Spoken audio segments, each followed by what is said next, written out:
I was still a Catholic priest. I was stationed in Western Maryland. I was the dean of a small prep school, but also as a Newman chaplain, which is the Catholic presence on a secular campus at Frostburg State College that had about 3,500 students, mostly locals. Um, and I started up there. I was asked by the Archdiocese to start a Newman Center up there, so I did go up and I started it. And I'm a pretty good preacher, so I got pretty good audience pretty fast, and it worked. We had a nice group, of people, and at mass we'd have guitars and drums, and it was wonderful.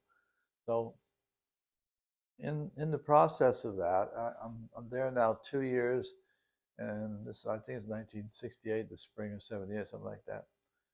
And I'm looking around and I only see four blacks at best I can find out. Maybe there are more, maybe there's less, I don't know. But anyway, I saw four.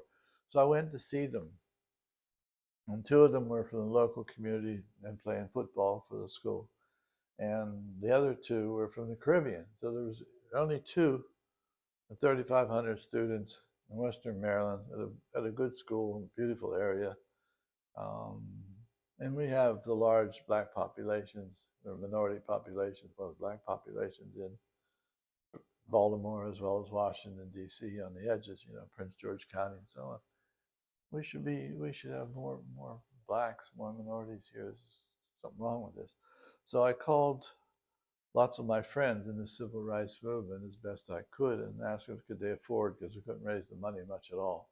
Um, could they afford to come down to, if I set up a conference called Black Backlash, um, that would confront this problem at Frostburg State? And they all agreed that they would. My friends, Stan Lebarsky, who's now deceased, there was a whole lots of them that I knew from Chicago. They came from different parts now because we had spread across the country from school, I think. And so they were all coming. And my mom got very ill. She broke her hip and was dying essentially, and I had to leave. So I didn't do I didn't do the conference myself, but my friends did. They confronted the school, and the school was glad to receive the criticism in a way, and I think it helped the school. And what really happened is Marvin Mandel, the governor of Maryland, heard about this up there, which was embarrassing, I think, to him.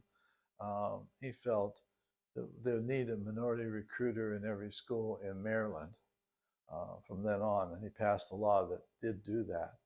And the next year there was a minority recruiter, and in no time, the school was integrated in a very quick time. So in some ways, it's an example of how easy it is to do something if you respond to a problem that you see, and do the right professionals to come in and talk about the issue so you're serious and you carry weight.